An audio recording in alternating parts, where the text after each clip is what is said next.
So I'm curious about how much acceleration does a pilot or the pilot and the plane experience when they need to take off from an aircraft carrier. So I looked up a few statistics on the internet. This right here is a picture of an FA-18 Hornet right over here. It has a takeoff speed of 260 kilometers per hour. If we want that to be a velocity, 260 kilometers per hour in this direction if it's taking off from this Nimitz class carrier right over here. And I also looked it up and I found the runway length, or I should say the catapult length, because these planes don't take off just with their own power. They have their own thrusters going, but they also are catapulted off so they can be really accelerated quickly off of the flight deck of this carrier. And the runway length of a Nimitz class carrier is about 80 meters. So this is where they take off from. This right over here is where they take off from. And then they come in and they land over here. But I'm curious about the takeoff. So to do this, let's figure out let's just figure out the acceleration. And then from that, we could also figure out how long it takes them to be catapulted off the flight deck. So let me get the numbers in one place. So the takeoff velocity, I could say, is 260 kilometers per hour. So let me write this down. So that has to be your final velocity when you're getting off of the plane if you want to be flying. So your initial velocity is going to be 0. And once again, I'm going to use the convention that the direction of the vector is implicit. Positive means going in the direction of takeoff. Negative would mean going the other way. My initial velocity is 0. I'll denote it as a vector right here. My final velocity over here has to be 260 kilometers per hour. And I want to convert everything to meters and seconds just so that I can get my, use it at least for meters so that I can use my runway length in meters. So let's just do it in meters per second. I have a feeling it'll be a little bit easier to understand when we talk about acceleration in those units as well. So if we want to convert this into seconds, we'll put hours in the numerator. 1 hour, so it cancels out with this hour, is equal to 3,600 seconds. 3,600 seconds. I'll just write 3,600 s. And then if we want to convert it to meters, we have 1,000 meters. 1,000 meters is equal to 1 kilometer. And this 1 kilometer will cancel out with those kilometers right over there. And whenever you're doing any type of this dimensional analysis, you really should see whether it makes sense. If I'm going 260 kilometers in an hour, I should go much fewer kilometers in a second, because a second is so much a shorter amount of time. And that's why we're dividing by 3,600. If I can go a certain number of kilometers in an hour or a second, I should be able to go many more meters in that same amount of time. And that's why we're multiplying by 1,000. But you multiply these out, the hours cancel out, you have the kilometers canceling out, and you have 260 times 1,000 divided by 3,600 meters per second. So let me get my trusty TI-85 out and actually calculate that. I have it over here. So I have 260 times 1,000 times 1,000 divided by 3,600. Divided by 3,600 gets me, I'll just round it to 72 because that's about how many significant digits I can assume here. 72 meters per second. So all I did here is I converted the takeoff velocity. So this is 72 meters per second. This has to be the final velocity after accelerating. So let's think about what that acceleration could be, given that we know the length of the runway. And we're going to assume constant acceleration here, just to simplify things a little bit. But what does that constant acceleration have to be? So let's think a little bit about it. The total displacement, I'll do that in purple. The total displacement is going to be equal to our average velocity while we're accelerating times the difference in time, or the amount of time that it takes us to accelerate. Now, what is the average velocity here? It's going to be our final velocity plus our initial velocity over 2. It's just the average of the initial and final. And we can only do that because we are dealing with a constant acceleration. And what is our change in time over here? What is our change in time? Well, our change in time is how long does it take us to get to that velocity? Or another way to think about it is our change in velocity divided by our acceleration.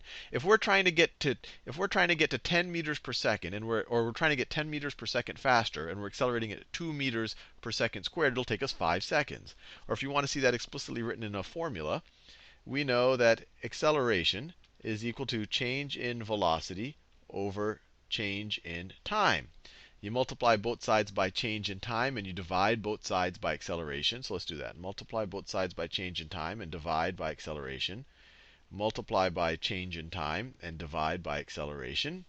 And you get that cancels out, and then you have that canceled out, and you have change in time is equal to change in velocity divided by acceleration. Change in velocity divided by acceleration. So what's the change in velocity? Change in velocity. So this is going to be change in velocity divided by acceleration. Change in velocity is the same thing as your final velocity minus your initial velocity. All of that divided by acceleration. So this delta t part we can rewrite as our final velocity minus our initial velocity over acceleration. And just doing this simple little derivation here actually gives us a pretty cool result.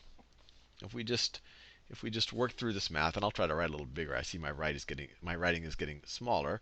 Our displacement can be expressed as the product of these two things. And what's cool about this, well, let me just write it this way. So this is v, our final velocity, plus our initial velocity, times our final velocity minus our initial velocity. All of that over 2 times our acceleration, our assumed constant acceleration. And you probably remember from algebra class, this takes the form a plus b times a minus b. And so this is equal to, and you can multiply it out, and you can review in our algebra playlist how to multiply out two binomials like this. But this numerator right over here, I'll write it in blue, is going to be equal to our final velocity squared minus our initial velocity squared. This is a difference of squares. You can factor it out into the sum of the two terms times the difference of the two terms. So that when you multiply these two out, you just get that over there over 2 times the acceleration. Over 2 times the acceleration. Now what's really cool here is we were able to derive a formula that just deals with the displacement, our final velocity, our initial velocity, and the acceleration. And we know all of those things except for the acceleration. We know that our displacement is 80 meters. We know that this is 80 meters. We know that our final velocity, just before we square it, we know that our final velocity is 72 meters per second.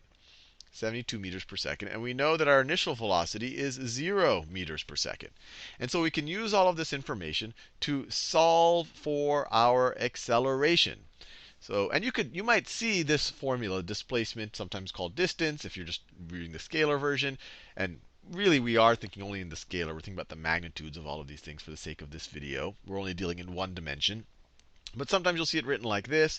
Sometimes you'll multiply both sides times the 2a, and you'll get something like this, where you have 2 times the magnitude of the acceleration times the magnitude of the displacement, which is the same thing as the distance, is equal to the final velocity, the magnitude of the final velocity squared. What we're assuming this is, so the final velocity squared minus the initial velocity squared. Or sometimes in some books it'll be written as 2AD is equal to VF squared minus VI squared. It seems like this super mysterious thing, but it's not that mysterious. We just very simply derived it from displacement, or if you want to say distance, if you're just thinking about the scalar quantity, is equal to average velocity times change in time. So far we've just derived ourselves a kind of a neat formula that is often not derived in physics class. But let's use it to actually figure out the acceleration that a pilot experiences when they're taking off of a Nimitz-Class carrier.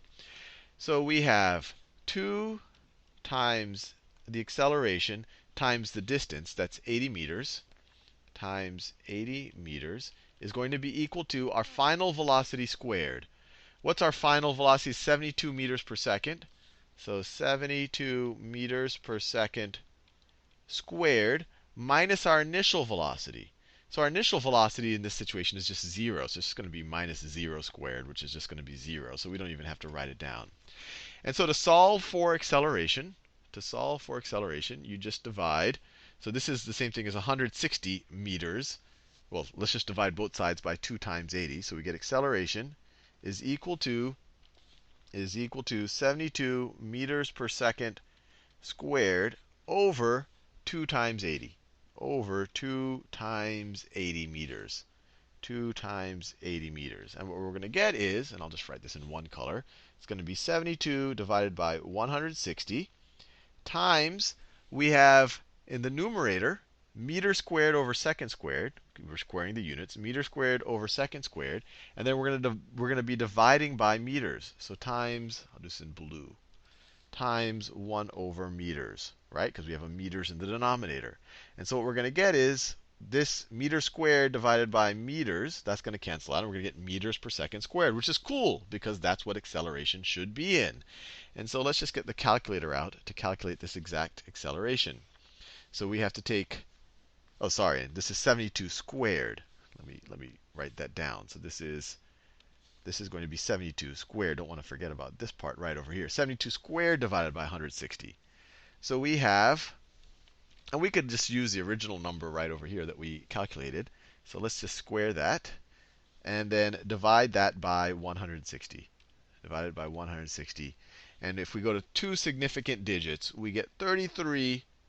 We get our acceleration is equal to 33 meters per second squared.